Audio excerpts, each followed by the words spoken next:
جی السلام علیکم، میں ہوں رؤف کلاسرا اور میرے ساتھ عامر متین موجود ہیں۔ پہلے تو دوستوں کو کہنا تھا جنہوں چینل کو سبسکرائب نہیں کیا چینل کو سبسکرائب کریں۔ عامر صاحب پورا ہم نے پچھلے کوئی دیکھا ہے میرا خیال 5-6 دن سے ایک وہ کہتے ہیں نا ایک رولر کوسٹر سی جو آتی ہے، ایک رائڈ ایک یہاں پہ رہی ہے پاکستان کے حالات۔ پہلے تو بڑی خاموشی رہی، ہم نے نیشنل میڈیا پہ بھی بڑی دیکھی جب ان کی سٹوری آئی تھی۔ جنرل عاصم سلیم باجوہ صاحب کی آئے تھے، ان کے ایسٹس کے حوالے سے احمد نورانی صاحب نے سٹوری کی تھی، تو کسی کیونکہ بڑے یہ اس میں میجر پیپر میں نہیں چھپی تھی، کسی میڈیا ہاؤس میں نہیں چھپی تھی۔ یہ نورانی صاحب کی سٹوری بہت سارے لوگ ہم پہ اعتراض کرتے ہیں، میں اس کو بھی تھوڑا سا جواب دے دوں کہ جناب کہ آپ لوگوں نے پک نہیں کی، ڈر گئے، فلان ہو گیا، یہ ہو گیا۔ میرے کہ نورانی صاحب خود بھی اس بات کو اپریشیٹ کریں گے کہ اگر آپ جب کسی ادارے ٹیلی ویژن یا اخبار کے ساتھ سٹوری بریک کرتے ہیں تو وہ ایک ادارہ اونرشپ لے رہا ہوتا ہے، بڑا اس کی کریڈیبلٹی، مطلب میں بھی ہوں، میں بھی اگر اکیلے سٹوری فائل کروں گا، بڑا سکینڈل دے دوں، بہت سارے لوگ اس کو اگر مانیں گے بھی سچی ہے لیکن اس پہ آ کے بات نہیں کرنے چاہیں گے کیونکہ ان کا خیال ہے رؤف کے پاس ثبوت ہیں، رؤف پہلے اس سے ذرا نبٹ لے، عدالت میں نبٹ لے، پیمرا میں یا کہیں پہ، یا کہیں بحث مباحثہ ہو جائے تو پھر ہم بات کریں گے۔ میرے بہت سارے سکینڈل تھے جو ہم نے فائل کیے، دوسروں نے کیے، اس کے بعد ہی خبر بنتے ہیں جب تک میں کسی فورم پہ اس کو جا کے اسٹیبلش نہ کروں۔ مثلا مجھے یاد آ رہا ہے کہ میرے 5 کوئی سکینڈل تھے جو انہوں نے یہ پک کیے تھے سپریم کورٹ آف پاکستان نے، مجھے سمن کیا گیا باقاعدہ، سوا موٹو لیا تھا، میں نیوز میں تھا رپورٹر، میں گیا وہاں پہ چیزیں پیش کی، ثبوت پیش کیے، رپورٹنگ ہوئی تو میڈیا باقی نے بھی اس کو رپورٹ کیا۔ اب اگر یہ وہاں پہ نیوز میں ہوتے یا جیو میں اگر نورانی صاحب کرتے تو یقینی طور پر اسی دن صاحب نے پک کر لینی تھی، ڈان کر لیتا، دنیا کر لیتا، یا ایکسپریس ٹی وی کرتا، اے آر وائی کرتا، کوئی بھی کرتا، یہ بڑی نیچرل سی بات ہے۔ مطلب اس کو ارشد شریف کرتا ہے، بہت ساری سٹوریز ہم پک کرتے ہیں، اور اس کے زہد گشکوری ہمارا دوست ہے، بڑی اچھی سٹوریز کرتا ہے، وہ پک کرتے ہیں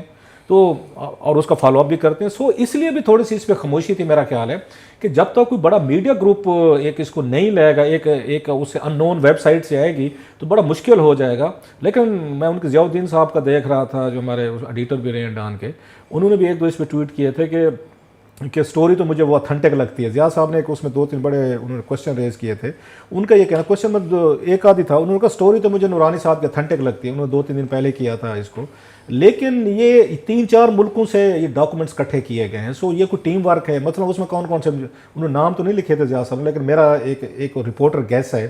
دبئی کا، میرا خیال ہے اس میں ڈاکومنٹس ہیں، پاکستان سے لیے گئے، امریکہ سے لیے گئے، یہ 3 ملک مجھے لگ رہے ہیں جو اس میں پوری میں انوالو ہیں۔ خیر وہ اب جو ایک اس میں مزے کی بات ہوئی ہے کل کہ عاصم باجوہ صاحب نے جب انہوں نے ریلیز کیا ہے اپنا، انہوں نے پوائنٹ آف ویو دیا، اور ہم سب ویٹ کر رہے تھے کئی دنوں سے کہ آئے گا تو اس کے بعد ہی کھل کے بات ہو سکے گی، وہ کیا کہتے ہیں۔ تو انٹرسٹنگ چیز یہ ہے کہ نورانی صاحب کی خبر تو میڈیا نے، نیشنل میڈیا نے نہیں ٹیک اپ کی۔ اچھا ہمیں یہ سکھایا گیا ساری عمر، مزے کی بات ہے، جو ہمارے استاد تھے کہ بھائی صاحب جو خبر آپ نے نہیں چلائی اس کی تردید بھی آپ نہیں چھاپتے ہوتے۔ یہ ہمیں جرنلزم میں اولڈ اسکول آف تھاٹ میں یہ پڑھایا گیا ہے، سکھایا گیا کہ خبر اگر میں نے نہیں دی تو میرے پھر اخبار میں یا ٹی وی پہ یا میرے وی لاگ پہ اس کی تردید بھی نہیں آئے گی کیونکہ میں نے بات ہی نہیں کی۔ سو انٹرسٹنگلی یہ ہوا ہے کہ جو سٹوری یہاں بلیک آؤٹ کی گئی تھی، پورے میڈیا نے بلیک آؤٹ کی فار ریزنز، میں انہیں نہیں بلیم کر رہا، بیکاز کہ جب تک کوئی بڑا گروپ اس کی اونرشپ نہ لیتا، یا عدالت نوٹس نہ لیتی، یا پارلیمنٹ میں کوئی اس پہ ڈیبیٹ ہوتی، کوئی کوشچن آور میں ڈال دیتا، کوئی تھوڑا سا کمیٹی کے آگے ایک نوٹس بھیج دیتا، تو میڈیا کی بڑی لمیٹیشنز ہے۔ لوگ بڑا ہمیں سمجھتے ہیں کہ بڑا وہ ہوتا ہے، ایسے نہیں ہوتا، بہت سارے لاز ہیں جو ہم پہ اپلیکیبل کرتے ہیں۔ لیکن اس کی باجوہ صاحب کی اس کے بعد پوری خبر سب چینل انٹرویوز کے ساتھ وہ چلائی ہے، استعفیٰ دیا انہوں نے، جو ارشد کے پروگرام میں بریک کی سٹوری بگ تھا، اور ہم نے تو میرا خیال 1 ستمبر کی بات آپ اور میں نے کی بھی تھی کہ میرا اگین خیال تھا کہ وہ اس کو کنٹینیو نہیں کر سکیں گے، مشکل ہو جائے گا جب تک اگر کوئی بہت بڑی پاورفل قسم کی وہ کوئی چیزیں سامنے نہیں آئیں گی تو ان کے لیے بڑا مشکل ہوگا سروائیو کرنا۔ یہ ہم نے 1 ستمبر کو اپنے وی لاگ میں بات کی تھی۔ اب استعفیٰ انہوں نے رات اناؤنس کر دیا۔ اگلا جو سٹیپ ہوا ہے کہ آج وزیر اعظم صاحب نے وہ استعفیٰ جو ہے نا نامنظور کر دیا۔ عامر صاحب آپ کا کیا خیال ہے کہ یہ وزیر اعظم صاحب کا رائٹ سٹیپ ہے؟ باجوہ صاحب will continue as special assistant کے طور پر، اس کی امپلیکیشن ابھی فردر بڑھیں گی؟ یہ ریزگنیشن کا یہ کہا جا رہا تھا کہ جناب اگر آپ، کافی لوگوں نے ٹویٹ کیا ہوا تھا کہ اگر آپ گلٹی نہیں ہیں تو آپ کو ریزائن کرنے کی کیا ضرورت ہے، اگر آپ ہیں تو پھر قصوروار ہیں تو پھر دونوں جگہ سے ریزائن کرنا چاہیے، یہ آرگومنٹ دیا جا رہا تھا۔ اور میں سمجھتا ہوں باجوہ صاحب نے یہ عقل مندی کی تھی ریزائن دے کے، یہاں سے خاص طور پہ سی پیک کی لوازمات اور ہیں اس عہدے میں، یہ ان کو ایسٹس شروع معاملہ کہاں سے ہوا کہ انہوں نے اپنے ایسٹس پیش کیے. ان کے علاوہ ہم نے سب میڈیا نے شور مچایا تھا کہ جناب یہ تمام جو ایسے پی ایمز لیتے ہیں اتنی بڑی ایگزیکٹو اتھارٹی استعمال کرتے ہیں, ان کے ایم این اے پارلیمنٹیرین تو وہ تو پابند ہیں کہ وہ اپنے اثاثے دیں, ان کے اثاثے نہیں پتہ تھا کہ یہ جو پالیسی بنا رہے ہیں ہم یہ کر سکیں. ندیم بابر یہ بلا بلا بلا ان سب کا ہم سب نے یہ پریشر بنایا اور بڑا اچھا یہ قدم تھا پی ٹی آئی کی گورنمنٹ کا کہ ان سے یہ نکلوائے. تو ابھی باقیوں کے بھی سوالات چیک ہو رہا ہے, ندیم بابر صاحب پہ بھی کافی سوال ہیں, باقیوں پہ بھی سوال ہیں, ایک سکروٹنی کے نیچے آگے. تو یہ ان دا فرسٹ پلیس پھنسے کہاں سے کہ یہ ان کو پیش اس لیے پڑھنے کرے گے کہ یہ ایسے پی ایم لگے, میڈیا کے اوپر اسپیشل اسسٹنٹ نہ لگتے تو سی پیک کی جو ان کی نوکری ہے اس میں ان کی ریکوائرمنٹ نہیں تھی اپنے اثاثے بتانے کی. یہ یہاں پہ پھنسے تو اس سے اگر یہ ہٹ جائیں گے تو لیگلی یہ سمجھ رہے ہیں, یہ سمجھ رہے تھے میرا خیال ریزائن دینے کے پیچھے ان کی ایک منطق تک سمجھ آتی ہے کہ شاید میں کیونکہ یہاں پہ پیش کرنے کے لیے میں اسکروٹنی کے انڈر ہوں تو میں اس سے نکل جاؤں گا تو شاید میں بچ جاؤں گا. حالانکہ سی پیک کا عہدہ اور جتنی بڑا وہ پروجیکٹ ہے اور وہ پاکستان کے $65 بلین کا پروجیکٹ ہے وہ بہت بڑا ہے, مگر اس کے اندر یہ والی چیز بلکہ اچھی ہونی چاہیے کہ جو بھی لگیں باقی لوگوں کا بھی اثاثے سامنے آنا, اگر کسی کے کوئی اسکیلیٹنز نہیں تو بری بات نہیں ہے. اب اس پہ آتے ہیں بعد میں ان کے یوزول کیس پہ, مگر میں ایک خلاصہ بڑا کلیئرلی واضح کرنا چاہتا ہوں کہ یہ ٹارگٹ میں بیچارے دوربین کے نیچے آ گئے ہیں ڈاکٹر جنرل عاصم باجوہ صاحب. یہ سٹوری جو ہے یا یہ جو ریئیکشن چل رہا ہے جو اتنی زیادہ ہٹ ہو گئی ہے وہ اس وجہ سے صرف ان کی وجہ سے نہیں ہے, اس کے پیچھے سائنس یہ ہے کہ ایک پورے پاکستان میں آپ کو مجھے ہزاروں لاکھوں کروڑوں کو اس بات کی بہت زیادہ تکلیف ہے کہ یہ پچھلے 20 30 40 50 سال سے ایک کلچر بن گیا ہے کہ یہ سمبلائز کر رہے ہیں صرف عاصم باجوہ, ورنہ ہماری جو اشرافیہ ہے سول ملٹری بیوروکریسی خاص طور پہ وہ منیمم ہر بندہ 10-15 کروڑ روپے سے لے کے 1.5-2 بلین تک لیگلی لے کے جاتا ہے. لیگل کرپشن کہہ لیں یا لیگلی انٹائٹلمنٹ ہیں, اوور اے پیریڈ انہوں نے اپنے اتنے پرکس بڑھا لیے ہوئے ہیں کہ وہ 2-3 پلاٹ فلانے انولیمنٹس یہ ملا جلا کے منیمم جو ہے 10-15 کروڑ سے لے کے 1-2 ارب کچھ لوگ زیادہ مربع لاٹ کرا لیتے ہیں. تو ہر سول ملٹری سینئر بیوروکریٹ یہ لے کے جا رہا ہے. اس کی وجہ سے یہ ایک بہت بڑا پاور اشرافیہ کا ہو گیا ہے ان کی لیونگ سٹینڈرڈز میں, ٹاپ بیوروکریٹس کے سول اینڈ ملٹری. اتنا فرق آ گیا ہے کہ ان کے جو وہ فارم ہاؤسز ہیں یا ان کی جو لیونگ ہے میری آپ کی یا جو ہے ہم خیر اینکروں کو بھی لوگ بڑا بلیم کرتے ہیں, ابھی عام آدمی وہ دیکھتا ہے کہ یہ کیا مذاق ہے. سو یہ غصہ لوگ نکال رہے ہیں کہ آئی ایم شور آدھے جو آپ کے سول ملٹری بیوروکریٹس ہیں ان کے آپ نکالیں گے اور جنہوں نے کرپشن بنایا ہوا ہے تو بلینز آف ڈالر یہ باجوہ صاحب سے بہت زیادہ مال نکلے گا. 50% لوگوں کا کم از کم جو ہے نا اگر ان کی سکروٹنی اس طرح کی کر لی جائے, اثاثے مانگ لیے جائیں اور آپ اور میں بھی اس پہ دوربین لگا لیں تو یہ کم از کم جو ہے نا یہاں بلینز کی ہے. سو میرا وہ ٹائم آ گیا ہے کہ پرائم منسٹر عمران خان صاحب کو اور میرا خیال ہے باقی باجوہ صاحب کو بھی, جنرل باجوہ کو بھی یہ دیکھنا چاہیے یہ جو پرکس کا ایک بن گیا اس کے پیچھے یہ ہے اصل ایشو. صرف عاصم باجوہ تو بیچارہ قابو آ گیا, وہ جو باقی قابو نہیں آئے لوگوں کا غصہ ان کے خلاف بھی ہے. سو یہ ایک تو ایشو ہے. دوسرا میں سمجھتا ہوں کہ یہ ان کو اخلاقی طور پہ بھی لیگلی بھی جو ہے نا ریزائن بالکل شاید سی پیک سے بھی ان کو کرنا پڑ جائے کیونکہ یہ ختم نہیں ہوئے گا. کیونکہ ان کی میں پریس ریلیز پڑھ رہا تھا, آپ اور میں فرینکلی جو ہے نا اچھے بھی نہیں لگتے, فیصلہ بھی نہیں کر سکتے. یہ جس طرح کے سوالات اس نے جنم دے دیے ہیں ان کی پریس ریلیز میں, اس کی سٹوری اور نورانی صاحب کی اور ان کا جواب کے بعد یا تو یہ کوئی عدالت فیصلہ کر سکتی ہے, کوئی جی آئی ٹی انویسٹیگیشن ہو جائے, یا پھر ہمارے ساتھ فار ایگزامپل بہتر ہم اوپینین دے سکتے ہیں. باجوہ صاحب پروگرام میں بیٹھے ہوں تو ہم پوچھیں جی باری باری ذرا یہ سوال کریں, کیونکہ اوپنلی جو سوال آپ کے ذہن میں اور میرے ذہن میں ہم یہ ڈسکس کر رہے تھے کہ میں بھی 5-7 سال امریکہ میں رہا ہوں, 2-4 سوال 5 سوال جو مجھے نظر آتے ہیں اتنے بڑے سوراخ ہیں, وہ کہتے ہیں there are holes in the story. وہ ہولز یہ ہیں کہ بہت تھوڑی ان کی انویسٹمنٹ کے ساتھ قرضے بہت زیادہ ہیں زمین آسمان کا, کہ مطلب 10 ملین کے لیٹ سے اگر مان بھی لایا جائے تو 70-60 ملین کے اس کے ساتھ قرضے جو ہے نا وہ ان کی وہ جو ہوتی ہے نا